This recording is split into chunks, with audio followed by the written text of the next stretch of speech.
Anjir. Itu minus berapa? Enggak, ini plus. Plus Mata-mata orang dewasa. plus berapa berarti? Udah. Plus berapa? Kita fokus dulu. Tapi saya gagal. Dia adalah adik saya satu-satunya. Dia adalah alasan terbesar saya untuk mengajukan pembebasan bersyarat. Gue udah dilasik, minusnya gak ada, plusnya ada. Anjir. Sebetulnya kalau gue dari kecil itu memang suka diajak sama bokap untuk nonton ke bioskop gitu. Jadi emang bokap tuh film lovers banget. Dulu kita tinggalnya tuh di Matraman, ada bioskop Rivoli. Di situ tuh film-film India, film-film cowboy gitu. Terus kita ada momen dalam setiap bulan itu selalu nonton film-film Indonesia yang kayak, pokoknya inget banget ya dulu kayak Warkop, Saur Sepuh tuh.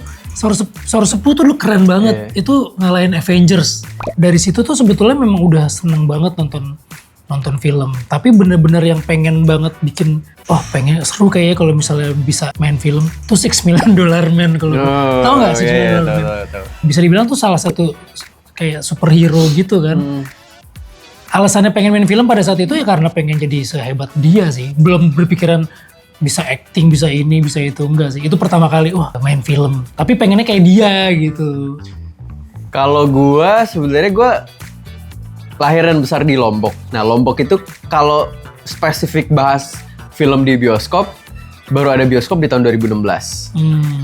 Jadi filmografi gue nggak sebanyak itu, karena paling ya cuma berarti dari TV atau kakak yang dulu kan masih zaman banget sewa-sewa CD kan, sewa-sewa CD. Nah, tapi kalau salah satu film yang membekas waktu gue kecil adalah film Keramat, Pak Monty Tiwa gitu. Karena dulu pas pertama kali gue nonton, yang pertama, dulu pas gue nonton bareng sama kakak gue dan temen-temennya yang lain, itu gue inget banget nontonnya di rumah, di laptop. Tapi gue masih mengira sampai beberapa tahun setelah gue nonton kalau itu adalah kejadian nyata, bukan film yang orang lagi acting. Jadi pas gue tahu kalau itu adalah sebuah acting belaka dan fiksi, gue baru menyadari bahwa acting bisa dibawa sampai segitu ya. Maksudnya bisa membuat orang jadi percaya kalau itu adalah sebuah kebenaran gitu. Jadi mulai dari situ gue ngerasa, seru juga ya ternyata kalau acting gitu. Gue juga dulu nontonnya kayak gitu-gitu tuh yang kayak $6 Million Man tuh juga bukan di bioskop kalau nggak salah dulu. Kalau udah CD ya, kalau gue tuh masih ini Betamax. Yang kaset kecil gitu ya. Abis itu kan ada VHS gitu. Nah ini sebetulnya bukan karena kita lagi ingin My Annoying Brother sih sebetulnya. Jadi gue tuh waktu pertama kali terima skrip ini, gue nggak tahu kalau My Annoying Brother itu adalah film adaptasi gitu. Nah, gue tuh taunya ini original script kan. Jadi pas baca, ini bagus banget ini banget. Terus pas dikasih tahu ini Annoying Brother nih adaptasi dari Korea. Terus akhirnya gue nonton filmnya gitu. Nangisnya mungkin nggak nangis yang kayak gimana banget, tapi cukup terharu gitu karena ini hubungan kakak sama adik. Sementara gue nggak pernah punya hubungan itu di real life gue. Gitu. Kakak gue paling deket itu cewek yang memang berantem banget. Tapi kakak gue yang cowok itu karena jauh bedanya selalu baik gitu. Nah begitu ngeliat ini, ternyata hubungan kakak adik tuh bisa sedalam ini gitu. Itu juga cukup, karena mungkin gue punya pengalaman itu jadi bikin gue cukup terharu sih. Tapi kalau yang sampai nangis banget, kayaknya udah lama nggak nonton yang bisa bikin nangis banget gitu. Gue apa ya? Gue lupa. Kalau gue nonton kalau terakhir series sih mungkin. Ada Daily Dose of Sunshine judulnya. Itu drama Korea. Gue sedih banget sih nontonnya. Gitu. Karena sedih lah pokoknya. Iya, bisa ngerasain sih. Sedih banget gitu. Tapi kalau yang gue sempet rewatch lagi A Man Called Otto. Oh iya itu juga. Nah itu pertama kali gue nonton di bioskop. Itu nangisnya bombay banget karena gue nggak nonton trailernya, gue nggak tahu sinopsisnya, gue nggak lihat. Terus itu juga salah satu adaptasi juga kan. Film ini juga yang Thailand yang Lanma itu yang. Lanma. Ya itu juga buat Lanma juga kemarin-kemarin. Gue cukup. Itu emosional banget sih. Itu emosional banget sih. Dan menurut gue My Young Brothers juga salah satu yang akan sangat membuat kalian berderai Tapi air mata. lu udah nonton versi aslinya ini? Yang ini My Young Brothers, udah lah. Oh, iya. Udah nonton yang aslinya, bahkan jauh sebelum gue Iya. diajukan untuk berada di sini. Hari doa abangnya suruh pulang.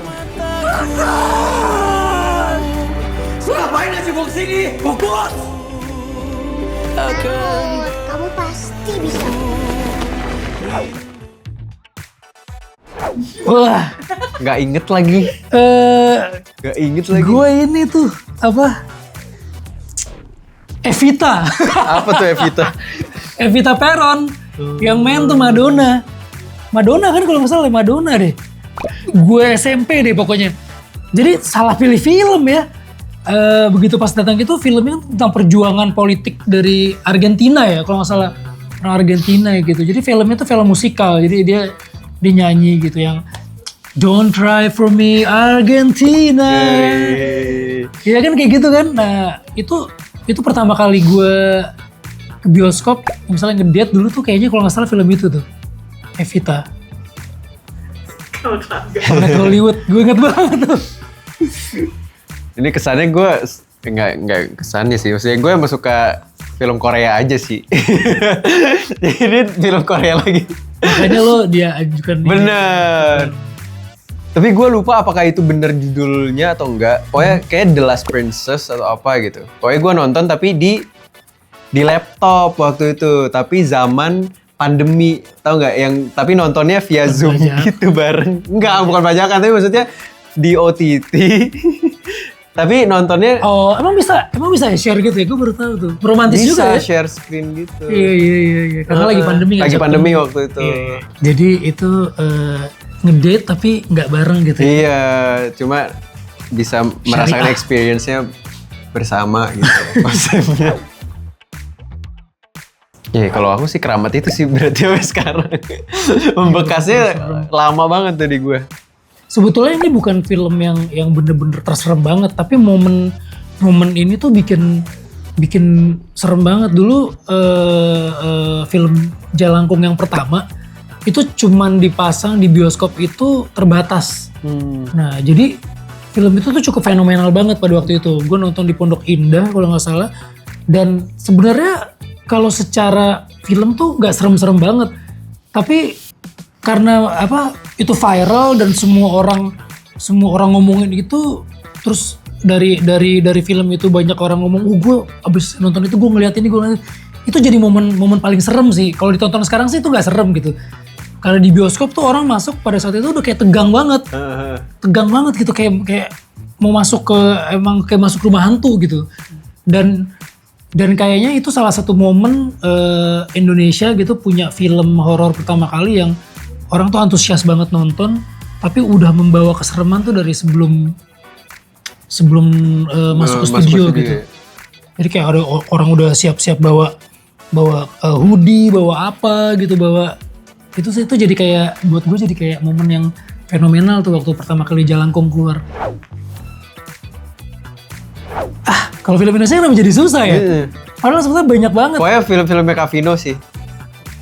Baik banget dia asli, baik banget. Sumpah. Dia baik Bisa banget. disebutin lah semuanya. Dia baik banget. Gue kangen banget sama masa-masa kayak nontonin Kejar Ladaku Kau Kutangkap gitu. Walaupun gue nontonnya itu nggak di bioskop ya. Gue nonton itu di Betamax karena itu bisa gue ulang-ulang gitu. Gue percaya banget Deddy Mizwar dan Lydia Kandou tuh beneran pacaran gitu loh. Gue sesuka itu gitu sama si film ini gitu. Kalau gue belum lama ini baru dapat kesempatan nonton, tapi itu waktu itu nontonnya di pesawat tuh. Cut Nyak-din. Iya, Cut Nyak-din juga bagus banget. Bagus banget. Gue kan waktu itu kalau nggak salah sempat ada pemutaran khusus di bioskop, tapi gue nggak sempat datang dan itu bagus banget sih. Dan masterpiece. Gue selalu pengen kasih anak gue tuh nonton Sounds of Music sih. Itu kayaknya setiap orang harus nonton film itu gitu. Dan dulu pertama kali gue kasih nonton itu belum terlalu relate gitu. Kayaknya gue pengen dudukin lagi dia nonton itu karena buat gue itu bagus banget dari lagunya, dari ininya gitu. Karena sempet dia pernah gue tontonin terus hilang gitu aja. Tapi one day dia pulang dari sekolah, dia bersenandung lagunya, salah satu lagu dari Sound of Music itu gitu. Dan loh, itu kan dulu yang pernah aku kasih tonton, yang mana ya? Nah kayaknya gue pengen dia nonton lagi bener-bener, udah kan sekarang udah agak lebih gede gitu. Ini bukan cuma buat anak gue sih, maksudnya siapa kalau lu belum nonton harus nonton. Nonton. Ntar nobar ya bang? Gak bisa nobar. Ya di Netflix rumah lu kayak Zoom lagi? Zoom lagi dah. Apa ya gue ya? Mining Brothers sih gue. Mana yang Brothers ya? Gue itu satu-satunya sih seumur hidup gue. Bonusnya lebih gede dari gue nih. Pasti bonusnya lebih gede. Apalagi kan bisa ditonton bentar lagi 24 Oktober. Oh iya. Bisa nobar lah bareng-bareng. Iya benar-benar. Bener kan? Gak pikiran itu ya gue. Iya.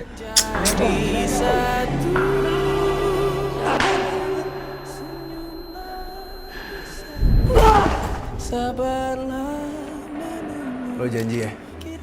Jangan tinggalin gue lagi. Di rumah